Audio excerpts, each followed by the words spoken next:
My name is Audrey Offit, and I'm 34 years old. 3 weeks ago, my aunt sent me a video by mistake. There was no message with it, just a clip from a family dinner I'd missed because I was closing out the books for a client. I pressed play, expecting nothing. What I got was my whole family laughing, my brother calling me a pathetic failure, and my mother waving it off with a single line that rearranged my entire life. For 6 years, I had been paying their bills: the mortgage, the truck, the tuition, the rent. And there they were, deciding I should be grateful. I didn't say anything that night. I just opened my laptop and started doing the one thing I'm actually good at. By the time the next payment was due, every person at that table would understand exactly what they had been laughing at, and exactly what it was about to cost them. Welcome back to Calm Drama Stories, where the quietest person in the room turns out to be the one holding everything together, and where dignity always outlasts noise. If you've ever been the dependable one, the one nobody thinks, the story is for you. Drop a comment and be sure to subscribe. It was a Thursday night, late. The kind of late where the whole street has already gone dark. I was at my own kitchen table eating reheated soup with one hand and reconciling a hardware store receipts with the other. That's the job. I keep the books for 3 small businesses in town, and the work follows me home.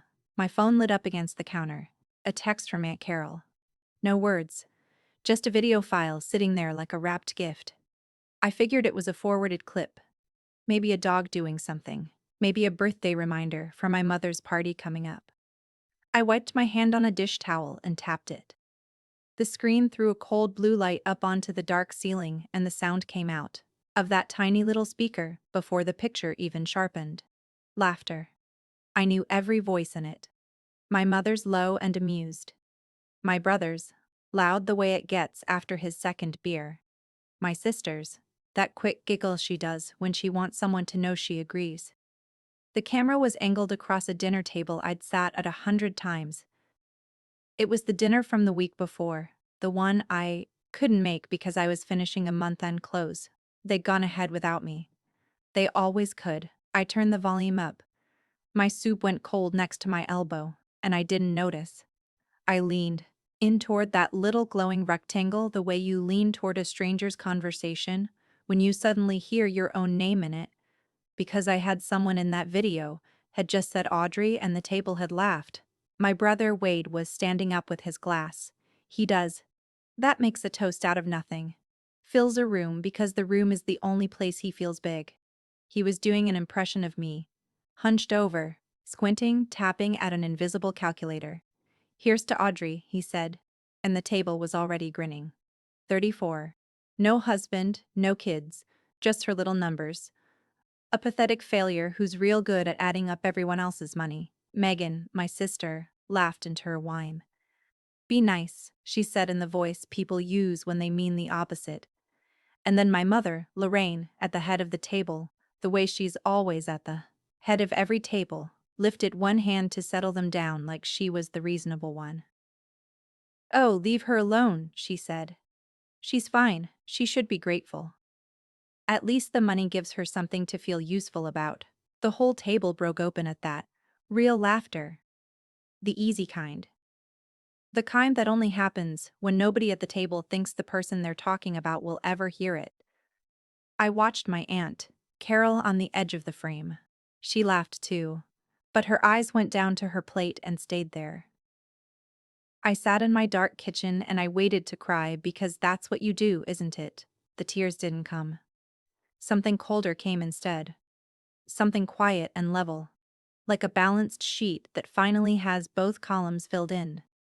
I reached out and paused the video on the exact frame, where my mother's mouth was still open around the word grateful. I looked at it for a long time. Then, I reached for the one thing in my life that has never once lied to me. My ledger. You should know who I am before you decide how to feel about what I did.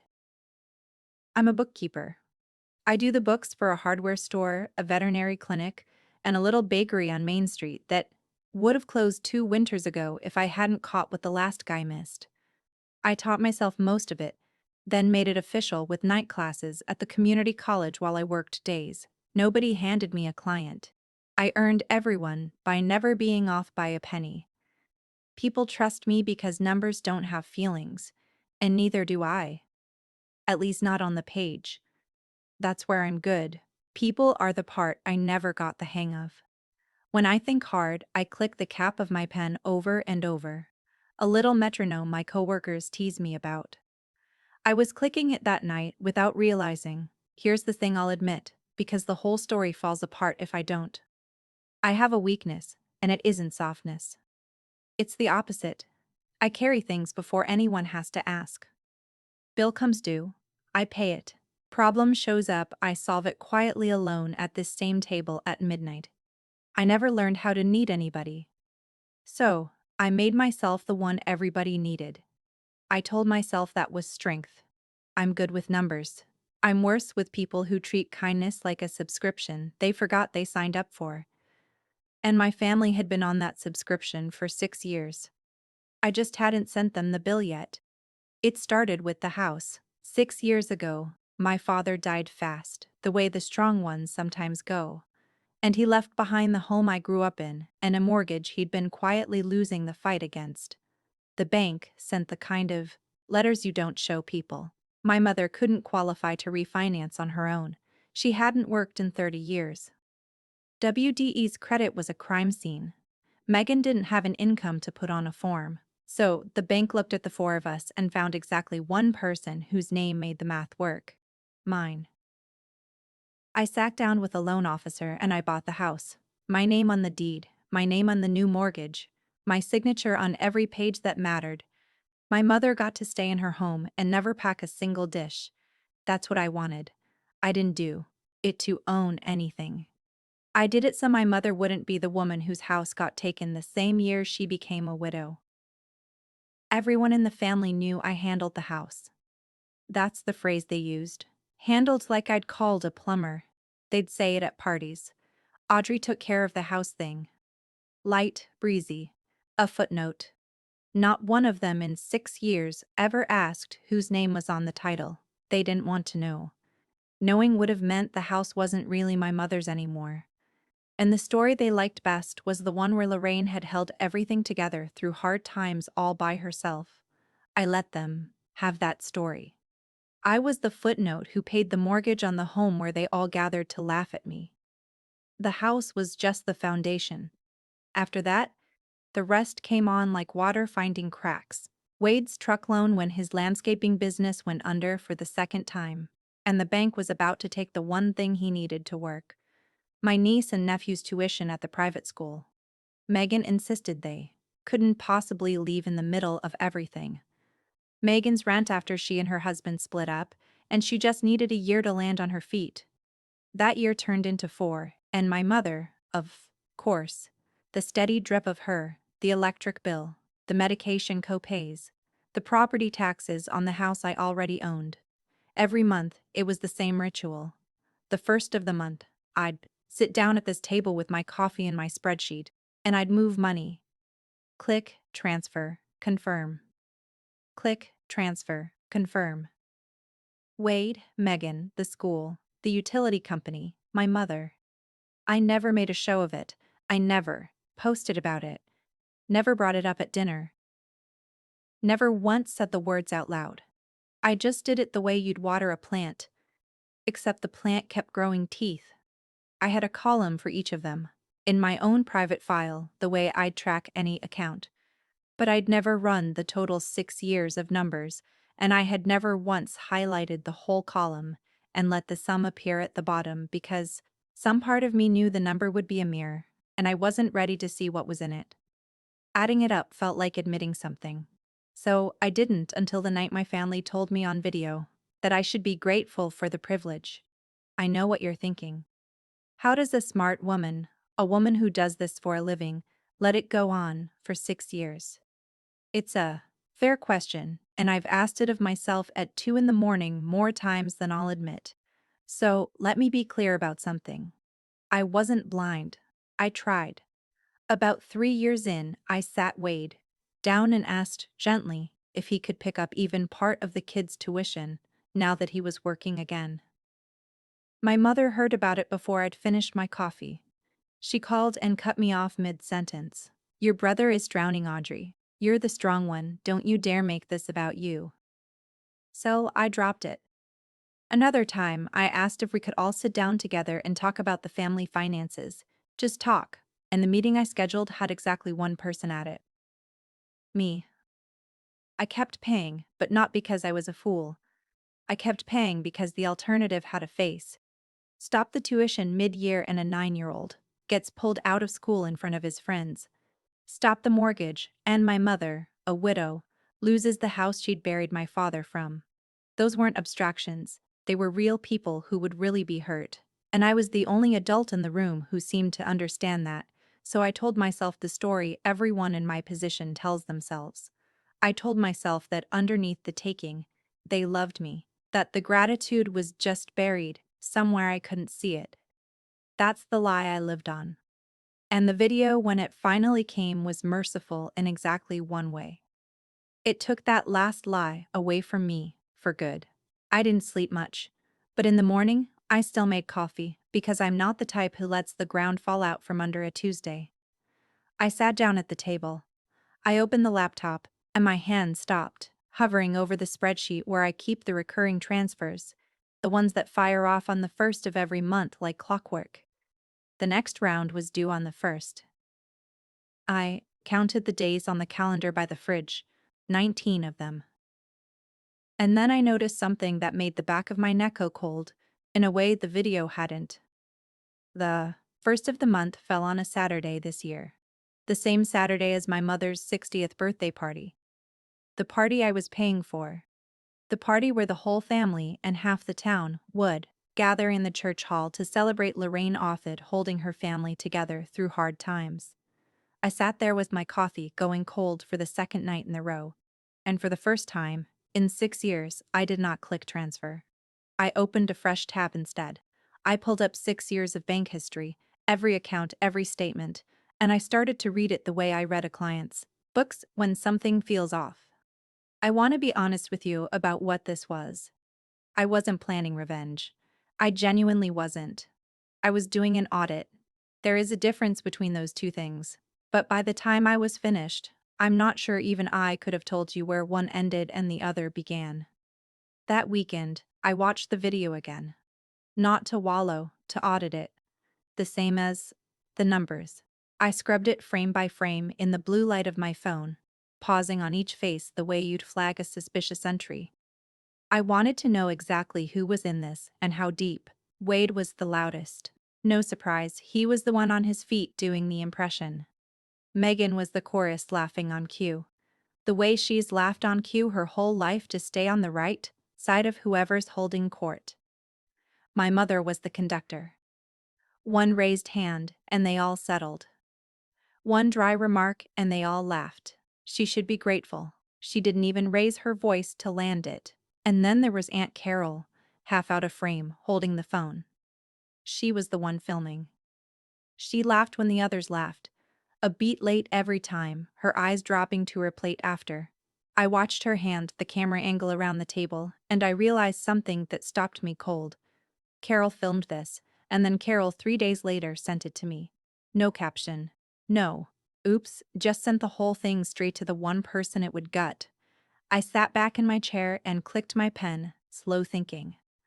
I couldn't tell yet what that was. A fumble of fat fingers on a small screen, or a woman who couldn't say the words out loud, handing me the evidence and hoping I'd do what she didn't have the spine to. I didn't know which, but I knew I'd find out before. This was over. The strangest part was how normal everyone stayed. 2 days after I'd watched my family call me a failure, my phone buzzed with the usual traffic, like nothing in the world had shifted. Wade, hey sis, truck insurance is due. Can you grab it this month? Kind of tighten. Not a hello, not a thank you, just the ask. The way you text an app. Then Megan sent me a link to a dining set she'd found. $1,100 with a little note for the apartment. What do you think? What I thought was that she was asking my permission to spend my money and didn't. even know that's what she was doing. And then my mother called and I let it go to voicemail and listened later. Audrey, honey, have you booked the caterer for the party? People are RSVPing. Don't leave it to the last minute. And don't you dare embarrass me at my own party. You know how you get quiet. People will be watching. People will be watching. I almost laughed out loud in my empty kitchen. She had no idea how right she was about to be. Not one of them knew I'd seen the video. Not one of them suspected the woman who paid for everything had finally sat down and started counting. And that I came to understand was the only real advantage I'd ever held in this family. Time. For the first time in 6 years, I had time. And they didn't know the clock was running. So I did what I do. I built a clean record, not a rant, not a journal full of feelings, none of that. A ledger. I opened a fresh workbook and I gave each of them a tab: Wade, Megan, the school, the utilities, my mother. Then I went back 6 years, statement by statement, and I logged every single transfer. The date, the amount, the recipient, the reason, where I knew it. I didn't round up to make it look worse. I didn't editorialize. I just recorded the truth line by line, the way I'd record it for a client facing an audit, because that's exactly what this was. Even if the auditor and the accused happened to share my last name. The pen clicked in my hand, steady now. No tremble in it at all. There's a calm that comes over me when I'm putting messy things into order. The world stops being a place where my family laughed at me and becomes a column of figures that add up or don't. I printed a test page just to feel the weight of it in my hand. Black, ink on white paper. Dates and dollar amounts, no adjectives, and I'll tell you what I understood. Holding that page under the kitchen light. I wasn't building a weapon. A weapon is loud. And I was done being loud adjacent to people who only ever heard me when I said yes. I was building a mirror, and the cruelest thing in the world you can hand certain people is an accurate one. I drove out to Aunt Carol's that Sunday, told her I was returning a casserole dish, which I was because even now I bring the dish back. She made coffee and we sat in her kitchen and I let the quiet do the work the way I do with a client who's hiding a number. Finally, she cracked. You saw it, she said. Not a question. I didn't answer. Which was its own answer. Her hands wrapped around her mug. I knew it went to you, she admitted. I saw the name after I hit send. I didn't take it back. She looked at me then, and there was something real in her face, something close to shame. I should have stopped them. Years ago, the first time they started in on you, I should have put my fork down and said something. She shook her head. I just didn't want to be the next one they laughed at. And there it was, the whole rotten machinery of that family in one sentence. Everyone too scared of the table to defend anyone at it. I asked her quiet, was that the first time? She didn't meet my eyes. No, honey, she said. That's just dinner. That's how they talk about you when you're not there. She told me it was a regular feature, the Audrey jokes. As dependable as dessert. I thanked her for the coffee. I understood her. I really did. She'd done me the one kindness no one else in that family ever had. She'd let me see the truth, but understanding a person and being able to lean on them are two different ledgers. Carol had handed me the proof, and then washed her hands clean of what I'd do with it. I drove back to my own house, knowing I was, as always, on my own. I ran a small test. I wanted to see how fast the warmth turned when the money slowed even a little. So, I paid Megan's rent 3 days late, on purpose. Just 3 days. A nudge. The response told me everything I needed to know about where I stood. My mother called within the hour. Not Megan, who the rent was actually for. My mother, the manager of the family's accounts payable, calling to collect. Audrey, what is going on with you? She started, and her voice had that bright, hard edge she uses when she's already decided you're the problem. Megan's landlord called her 3 days late. The whole family is talking about how strange you've gotten. Distant, cold. Ever since you got busy with your little clients, You've decided you're too good for us.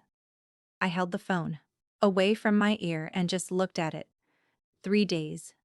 6 years of being on time to the penny. And the first time I'm 3 days late. I'm cold. I'm difficult. I'm thimbled. I think I'm too good for them. Money was never the problem with you, Audrey, she said, landing it like she'd rehearsed it. Your attitude is. I told her I'd take care of it, and I hung up. And I sat very still in the quiet, 3 days late, and suddenly, I was the villain of the family. So, I let myself do the math on what 6 years of perfect, silent, on time payment had actually purchased me. The total came to nothing. Not a thank you, not a defense at a dinner table.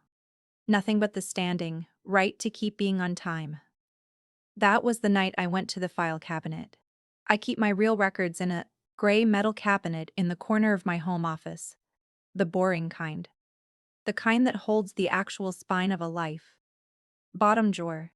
Back of the hanging files, there was a thick folder I hadn't opened in 6 years. The closing packet from when I bought the house. I carried it to the kitchen table and spread it out flat under the warm yellow light. No blue screen this time. No laughter. Just paper. There it was, page after page. The deed of conveyance recorded with the county grantee listed in plain black type. Audrey M. Offit. The mortgage note, borrower of record.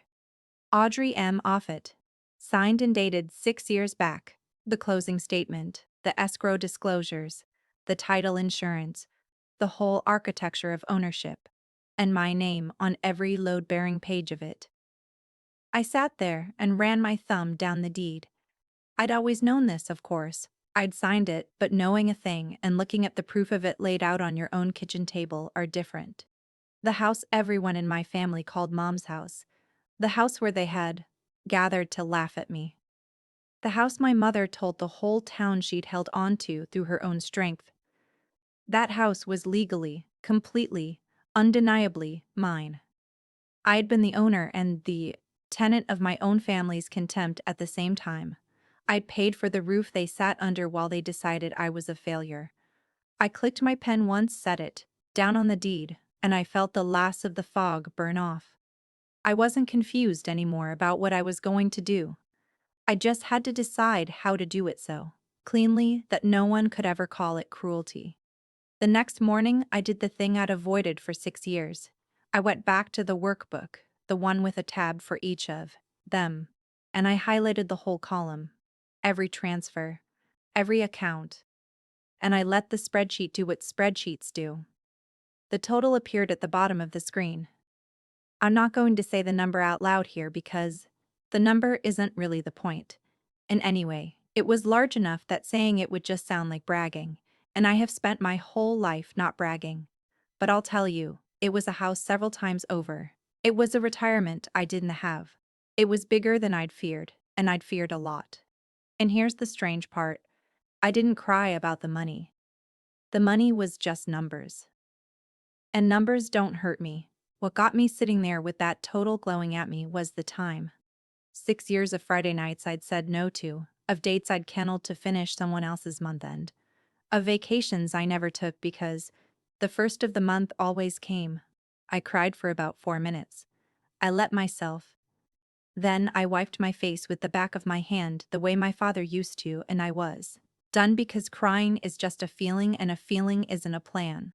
I finally understood what my mother had meant on that video. She said I should be grateful. And you know what? She was right that someone in this family should be grateful. They were grateful.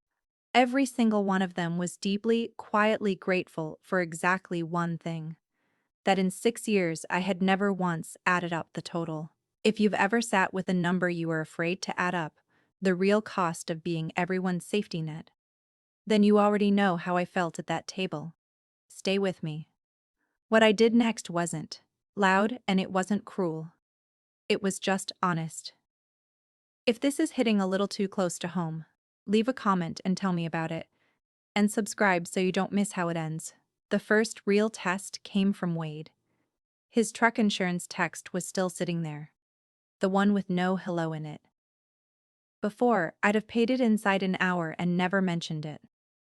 This time, I waited a day, then I typed back one line. Calm. No anger in it at all because anger would have given him something to push against. I'm not able to cover that this month. That was it. No explanation, no apology. I'd learned a long time ago that a clear sentence with no excuse attached is the hardest thing in the world for a certain kind of person to argue with. My phone rang before I'd set it down. Wait, of course. The sweetness was gone in about 4 seconds. Since when? He said. Since when are you not able? You got those little businesses paying you. What are you saving up to feel important? I stayed quiet, which made him louder. You think you're better than us now? Sitting there with your spreadsheets. And then, because he couldn't help himself because the video had told me exactly who he was, he said it. Don't act like you're not the pathetic one here, Audrey. There it was again. Pathetic. The same word from the same mouth. Except now I was on the phone to hear it instead of watching it on a screen. I let the silence sit. Then I said, "Okay, Wade." And I hung up one sentence. I'm not able to. It cost me nothing and it cost him everything. And we both knew exactly which of us was about to feel the difference. After that, the phone didn't stop. It turns out a family that never calls to ask how you are will call constantly the moment the money flinches. Megan first, texting that I was being so selfish right now, that Wade had enough going on without me playing games. Then a cousin I hadn't heard from in a year, suddenly concerned about the family being divided. Then my mother, the heavy artillery, she didn't call this time. She sent a text and I think she sent it in writing because she wanted me to have to read it twice. After everything this family has done for you, that was the whole message. I read it standing at my kitchen counter. And I'll be honest, I almost laughed. After everything this family has done for me, I actually opened my workbook and looked just to be sure I hadn't missed something. Some column where the help flowed the other way. There wasn't one. Everything this family had ever done for me fit comfortably in the empty space below the totals. I set the phone face down on the counter, and I didn't answer a single one of them. Not Megan, not the cousin, not my mother. Instead, I reached into my desk and took out a stack of plain manila envelopes, the heavy kind, and I set them on the table in a neat row. I smoothed the top one flat with my hand. I didn't know yet exactly what words I put inside them, but I knew the shape of what I was building now. And for the first time in 6 years, the quiet in my house felt like mine. I thought hard about how to do it, because how you do a thing is the whole thing. I could have blown it all up in the family group chat, posted the totals, named who'd taken what, let them read it on their phones and feel the floor tilt. I could have called each of them and said the cruel true things I'd been swallowing for 6 years. I could have made it loud, but loud was their language, not mine. Loud keeps you in the room arguing, explaining, defending, and I was so tired of being in the room. So I chose the opposite. I made a plan with 4 parts, and I wrote each one down so I wouldn't soften on it at the last second. 1. I'd sign the deed of the house back to my mother and set the mortgage up for her to assume, so no one could ever say I'd taken her home. 2. Every voluntary payment, the truck, the rent, the tuition, all of it would stop on the first. 3. I'd hand each of them an envelope with their own complete record, inside and a single page, telling them when the payments ended. And 4, the most important part, the part I underlined twice. I would not argue. I'd say my piece, set down the envelopes, and walk out the door. I wasn't going to fight them because fighting keeps you tied to people. I was going to balance the account and leave. And the calendar, blessed, had already chosen the day for me. The next payment was due on the 1st. So was my mother's 60th birthday party. I decided to let the date make it look like fate. I know some of you are already shaking, your heads thinking she should have just texted them the spreadsheet and been done with it. Stay with me, because the way this lands in person is the whole reason I'm telling you.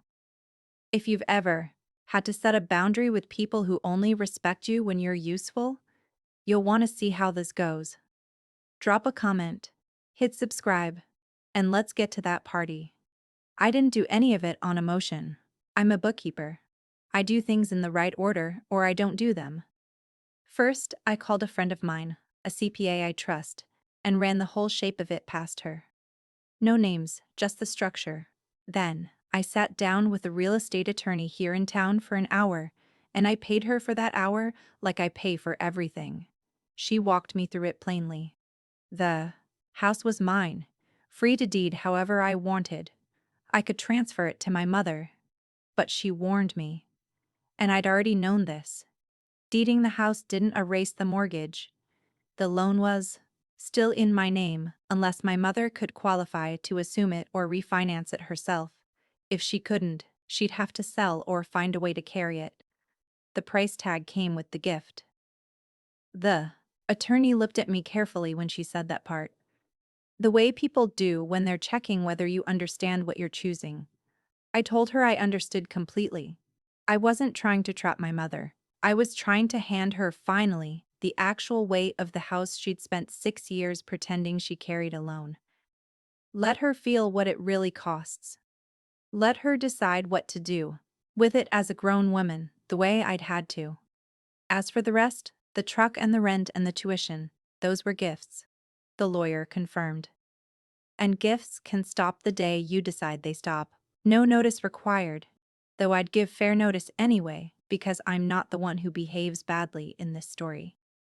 I had her draw out clean transfer documents.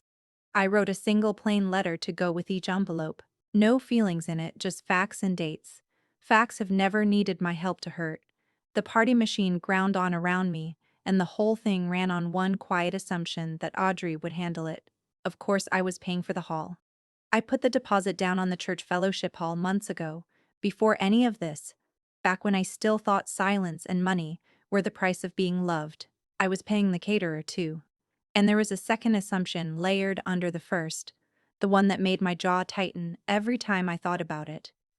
Everyone expected me to say a few words, the dependable daughter standing up at the milestone birthday to toast the strong mother who'd held the family together. My mother had been telling people for weeks. I heard about it secondhand, the way I heard about most things. Lorraine says Audrey takes care of everything. A neighbor told me at the grocery store, beaming like it was the loveliest thing. She's so proud of you, honey. Says you're her little accountant. Her little accountant, who likes to feel needed. I smiled at the neighbor and said something gracious and pushed my card away. And in the cereal aisle, I made my decision final, because here's what they'd done without realizing it. They had built me a stage, a room full of witnesses. The whole extended family, the neighbors, the minister, all gathered and waiting for me to play the Grateful Daughter one last time. They'd handed me a microphone, and an audience, and an expectation. I decided I'd keep the stage. I'd keep the audience. I'd keep the microphone. I would just change the script they'd written for me into the one that was true. The day before the party, I went to the hall to check on the setup. And I got one last reminder of exactly why I was doing this. As if the universe wanted to make sure I didn't lose my nerve. Wade was there hanging a banner, beer already in hand at 2 Adders, in the afternoon, holding court for a couple of the younger cousins. When I walked in, carrying a tray of glasses, he grinned at them and jerked his thumb at me. Careful, he said loud enough to carry. Don't upset the ATM, she's been touchy lately. The cousins laughed, uncertain. The way you laugh when you're not sure if something's a joke. Megan was there too, arranging flowers. And when I started to tell her about a billing question with the caterer, she cut me off with a little wave. Audrey, nobody wants to hear about invoices at a party, she said. Read the room. My mother breezed past all of it, fussing over Megan's dress, adjusting Megan's collar, never once looking my way, as if I were part of the catering. And in the corner, watching all of it, was my cousin Haley, 19, home from her first year of college. She caught my eye and her face did something the rest of them never did. It flinched. She'd seen it. Don't upset the ATM, he'd said it like a joke. Tossed it off the way he tosses everything off. But I'd stopped finding Wade funny somewhere around year 3. A joke is just cruelty wearing a party hat. And I'd been the punchline at this family's table for as long as I could remember. Tomorrow, for the first time, I'd be the one who got to finish the joke. Haley followed me out to the porch of the hall while I caught my breath. She's a good kid. The only one in the next generation who texts me on my birthday without being reminded. Aunt Audrey, she said, hugging her arms against the cold. Are you okay? They shouldn't talk to you like that. It's not funny. I looked at her for a second. 19 years old, and she was the first person in that entire family in 6 years to ask me if I was okay. Not what I could pay for, not whether the caterer was booked. Just, are you okay? It nearly undid the whole plan. That one question. Not because I was scared, because I suddenly didn't want her to see what I was about to do and think it was anger. Think it was the family's same cruelty just pointed in a new direction. I'm okay, Haley, I told her. I'm better than I've been in a long time, actually. She frowned, not quite believing me. They take you for granted, she said. You're the only one in this family who ever shows up for me. And that right, there was the thing that lopped it in, because I realized the kindest thing I could possibly do for that girl wasn't to keep absorbing it quietly. So, the peace held. The kindest thing I could do was show her calmly in front of everyone that you are allowed to stop, that you can love people and still refuse to be their punching bag, that walking away with your head up isn't the same as starting a war. I squeezed her hand. Come find me tomorrow, I said, after I say my few words. That last night I sat at my kitchen table and put it all together. The envelopes were lined up, heavy manila, one for each of them. Into my mother's, I slid the new deed, transferring the house into her name.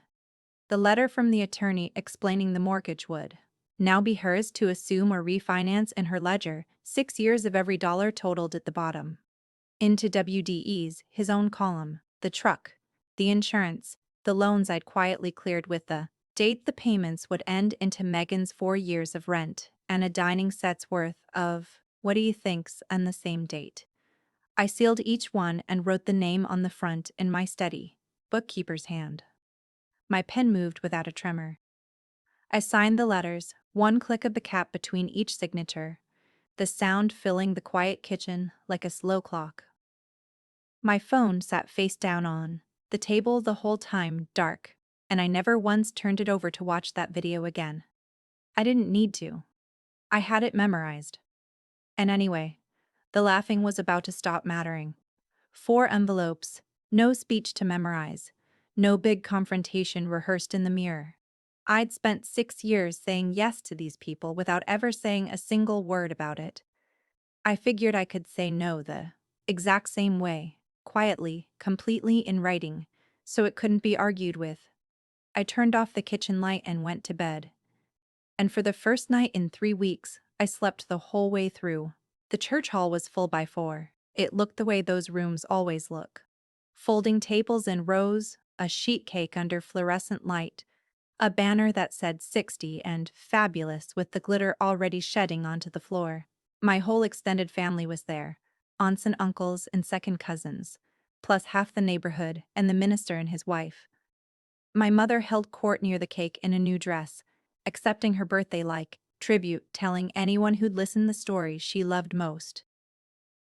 Well, after Frank passed, somebody had to keep this family standing. She was saying as I came in, and I just did what I had to do. She caught my eye across the room and gave me the look, the one that meant, get ready. You're up soon. Wade was already loose and grinning. Megan hovered near her mother, basking in the borrowed glow. Haley stood off to the side and gave me a small private nod. When the cake was cut, my mother tapped her glass with a fork, and the room hushed. And she said, with a magnanimous little wave in my direction, I think my daughter Audrey wants to say a few words. She's the one who put all this together. She's good at taking care of things. Polite applause rolled around the room. They were all waiting for the grateful daughter. They were waiting for thank you. I stood up, and I felt strangely perfectly calm. The way I feel when a long set of books finally balances, I didn't have a glass in my hand. I had the stack of envelopes and I clicked my pen once. The only sound in the quiet room. I'd brought something a little more accurate than a toast. Thank you all for coming to celebrate my mother, I said, and I meant it. And I let the room settle into the warmth of that for a second before I went on. 60 years is worth celebrating. Then I picked up the first envelope. Mom, this is for you. I walked it over and set it in her hands. It's the deed to the house. It's been in my name for 6 years, since I bought it from the bank after Dad died so you wouldn't lose it. Tonight, I'm signing it back to you. The house is yours again, free and clear of me. A confused murmur started up. This wasn't the toast anyone expected. My mother's smile froze in place. Along with the mortgage, I added gently, which I've carried every month for 6 years. The papers inside explain how to assume it. You'll want to call the bank Monday. Then I picked up the next two. Wade Megan. I set theirs down in front of them on the table. Inside each of these is a complete record of what I've paid for this family. Every bill, every transfer, every month going back 6 years, it's all there to the penny. I didn't add anything. I didn't round up. I just wrote down what's true. The murmuring was spreading now. Aunts, leaning to uncles. The neighbors going still. WDE had the envelope open, his face draining as he read his own number. Megan hadn't moved. My mother was staring at the deed in her lap like it might bite. I kept my voice level, almost kind, because I wasn't there to wound. I was there to be clear for 6 years. I said I was told I should be grateful. I've heard it my whole life, so I just wanted tonight with everyone here who loves this family to make the record clear about who exactly was carrying whom. My mother came up out of her chair, so fast it scraped back and tipped, and the clatter of it was the loudest thing in the room. "How dare you," she said, and her voice cracked high and ugly across the hall. "How dare you do this to me at my own party in front of everybody? You've always been like this, Audrey. Jealous, dramatic, desperate for attention." The deed slid off her lap onto the floor, and she didn't even look at it. "You think a stack of papers makes you better than your own family?" WDE was on his feet now, too, the envelope crushed in his fist. "A few receipts," he spat. "And you think you're better than us? You always thought you were better than us?" Megan had finally opened hers, and I watched the color go out of her face as she found the rent total, 4 years of it, and she started to cry. But it was the panicked kind of crying, not the sorry kind. The whole room was frozen. Every neighbor and cousin and the poor minister watching my mother scream the word grateful across a church fellowship hall on her 60th birthday. And here's the thing I want you to understand, because it's the only thing that mattered. I never raised my voice, not once. I stood there in the center of all that noise, and I felt the stillest I have ever felt in my life. I waited until my mother ran out of breath, and then I said quietly, so they had to go silent to hear me, "I'm not asking for thanks. I'm not even asking for an apology. I'm just done paying to be your punchline." A neighbor near the back, an old man who'd known my father, said it just loud enough to carry. Lord, the pathetic one, was the one holding the whole thing up, and I watched it move, across the room, face by face, the truth finally landing where the laughing used to. Haley crossed the floor and came and stood beside me, and she took my hand. I set the last envelope down on the table, the one with the schedule in it, the dates. Everything stopped. I didn't slide it across dramatically. I just placed it the way I place anything when I'm done with it. Then I turned to the room, not to my mother, not to Wade, but to all of them, the aunts and the neighbors and the minister who'd baptized me. "Thank you again for coming to celebrate, Mom," I said, and my voice was even, almost warm. "I mean that. 60 years is a lot." I picked up my coat from the back of my chair. "The payment stop on the 1st. I said to the room simply, like reporting the weather. "The house is yours now, Mom. I hope it's everything you've been telling everyone it was." My mother opened her mouth, but nothing came out that she'd want a room full of witnesses to hear. So, she said nothing. I buttoned my coat. Haley walked me to the door, past tables of people who weren't laughing anymore, and I felt their eyes. And for once, I didn't mind them. Outside, the cold hit clean and good. I pulled my phone from my pocket out of habit, and the screen was dark, and there was not a single message on it that I needed to open. I put it back. I got in. My car and I drove the 15 minutes home to my own house, the small one with my name on the deed and nobody else's expectations inside it. I didn't slam a single door on my way out of that hall. I just finally stopped holding one open. The fallout came in the shape I expected, just faster. My mother called the bank that Monday like I told her to and learned what the house actually cost every month. She couldn't carry it alone, so she refinanced what she could, cut her spending to the bone for the first time in her adult life, and stayed in the house paying her own way at 60.